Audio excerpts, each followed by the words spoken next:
Bloop! Pippin the dragon tried to roar, and a bubble popped from his nose. The other dragons puffed bright little flames. Pippin only made wibbly, wobbly bubbles. That night, a gust blew every moonberry lantern high into the trees. The parade went dark. Pippin took a deep breath. Can you say, bloop, with him? 1, 2, 3. Bloop!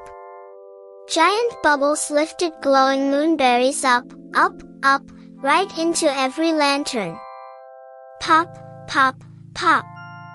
The whole forest sparkled, and all the dragons cheered. Pippin grinned.